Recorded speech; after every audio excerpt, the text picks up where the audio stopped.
everybody, today's recipe is tamarind chutney. I don't know if you've ever gone to the store and bought a pack of samosas or pakoras and there's that little tiny thing of sauce that tastes really good and you don't know what it is and you go to the store and you can't seem to find it anywhere. Well, that's what this is. It's called tamarind chutney and I'm going to show you how to make it today. Alright? So, first of all, you're going to need quite a few spices for this. You're going to need, and I'll give all the list of ingredients after, alright? You're going to need ground coriander, okay, ground cumin, fennel seeds, ground ginger, ground cardamom, sea salt, black salt. Now this stuff is really interesting. Yeah, and I keep it in an old soy sauce container because I found it pours really well out of here. And you can do that with like other types of spices too. But anyways, this got a really high sulfur content and it tastes like eggs. So if you have any vegetarians out there that like eggs but you can't eat them, you can use this stuff to season it and it tastes really nice. And you need some black pepper, and of course you're going to need some jaggery. And for this I would not use brown sugar, I would try to find the jaggery because it's really going to make the difference in taste. And I've got a 400 gram 14 ounce pack of seedless tamarind paste. Alright? So further, you're going to need a clean glass jar. I'm going to sterilize this one. You'll need a large container. I'm using a glass bowl. Some tongs, just a plain spoon, a sieve for sure, and you'll see why later in the recipe. A couple of bowls, and a non-stick pan, and a small pot. Alright? So I'll get to the stove and start measuring the spices for you. So I got some water boiling in the back to sterilize the jar and also to get the tamarind paste ready. Alright, so what I'm doing here is I've got all the spices in, and here is the list of spices.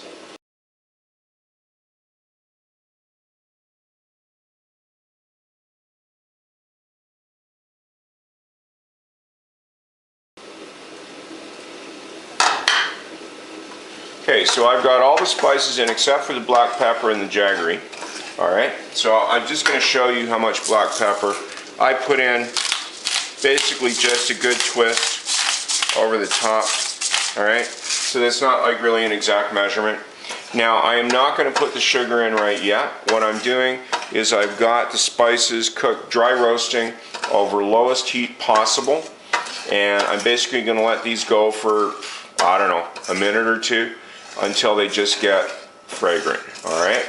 And then when they start to smell good, you want to take them off the heat and just let them cool off a bit. That was a little chunk of black salt, that pink stuff there. Alright, so the next step is to prepare the tamarind paste, alright? So there's a couple of things you need. Okay, I've got the jar sterilizing here, and I just brought some more water to a boil. So I'm going to measure out 1 liter, or 4 cups, or 1 quart, or pretty close. Doesn't really matter that much, it's sauce, alright? Okay.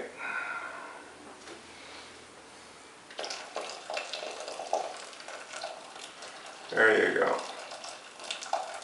Alright. Okay. So the water's in.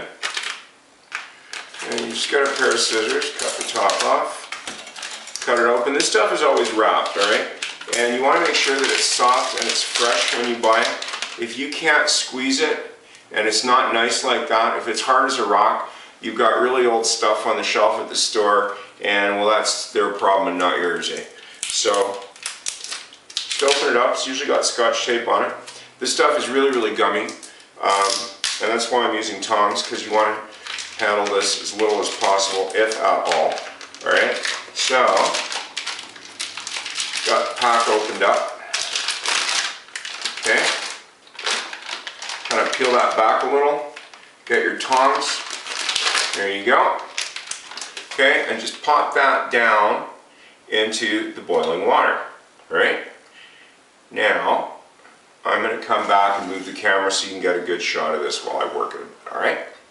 So, I'm not left-handed, but if I use my right hand, I'll block the shot. So, what you want to do is let it sit for a bit, okay? And as it's heating up, you'll see it's really muddy, alright? So what you want to do is you want to take your tongs. I got silicone because I love these things. You can use metal. I don't think it's going to affect the flavor. But I would guess that silicone is probably best, or plastic. Okay, so what you're going to do is you're going to just start breaking that in chunks as much as you can to get the water into the paste working. All right. So it's been 15 minutes, all right, and I've worked this a few times with the tongs, all right, until you can see that that's basically squeezed as much as I'm going to get in the cup. So what I'm going to do is I'm going to pour some of this, keep that tongs clean, I'm going to pour some of this into the strainer and the bowl. You're going to do this in batches, and I'll just show you how to do one quick. Okay, so you're going to hold the strainer up, and basically you're going to rub out the pulp, all right? Okay, and you can see there's some broken husks and the fibrous inners and all that stuff. I haven't got a seed in this batch. Okay, so that's why you want to do this in small batches, because else if you do too big of a batch, oh, there's a seed. All right, there's one that snuck in there. All right, yeah, and that's what I'm gonna, I got my bowl here. All right, and just kind of rest the tongs in. Okay, see that? There you go. All right, when it's reached that point, what you do is you take this and you scrape up all that and throw it in a bowl. And the whole rest of the bowl is gonna go out after in the garbage, all right? Now, you can either get a spatula, I just use the spoon. Make sure that you want to get all of this stuff off the bottom, here. All right, so I've mashed all the pulp out. This is how much you have left, all right? And there might be a bit of stuff in here, but it doesn't really matter, because this is how much you get for your sauce, which is pretty good. See, and that's why there are a little couple of chunks of pulp in here. Plus, you're going to be straining it a second time to get the fennel seeds out, and I'll show you that after. I've already got my strainer rinsed and ready to go for the next round. So let's move to the stove.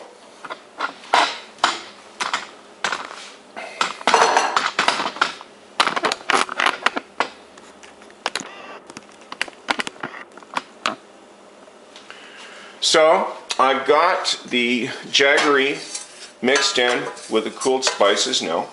Okay, and I'm going to take the tamarind pulp and just put all that in. See, there's the consistency you're going to have after. And if there's any of you out there that eat this a lot, you'll recognize that already. Okay, so that's good enough. So now, turn this on to medium-low heat. So after you've stirred all the spices into the pulp, let it come to a very, very gentle simmer. Okay, you do not want to burn this on high heat. So this has been going for about 15 or 20 minutes. Okay, and this is what I'm looking for here. That it's just got that quiet simmer with a nice gloss on top. Okay, so this is cooked and it's ready for the second strain. I do this in small batches. I thought I'd try this camera angle, see if it works better than the last one. Okay, so like one ladle at a time.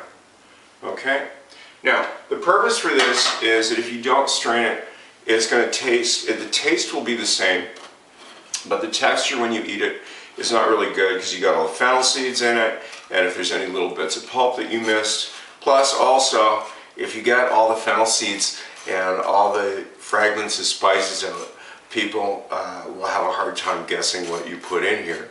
And I'm going to be guessing that you're probably not going to be telling them that you watched this video and learned how to make it from me, right? Not when it tastes this good. It's all yours, right? Yeah.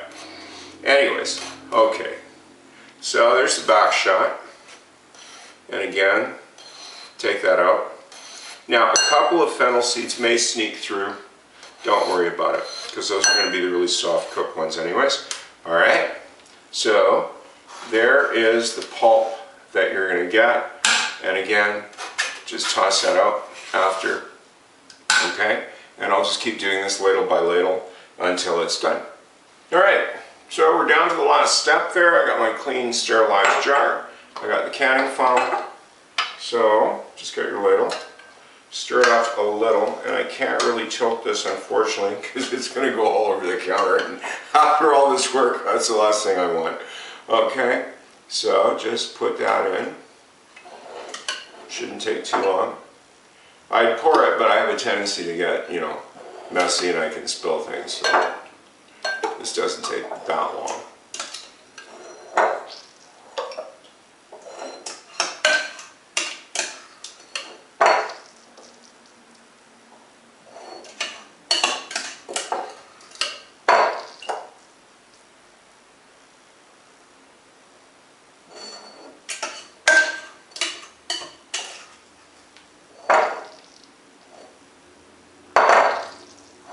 I was wondering what that noise was. There's some water on the counter. Okay, so that's all in there. And that's looking like on the markings on the side that it makes a little over 2 cups, which is good.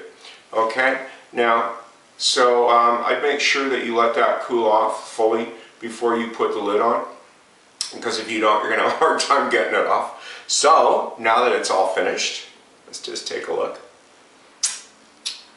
Oh, yeah. Yeah, that's it.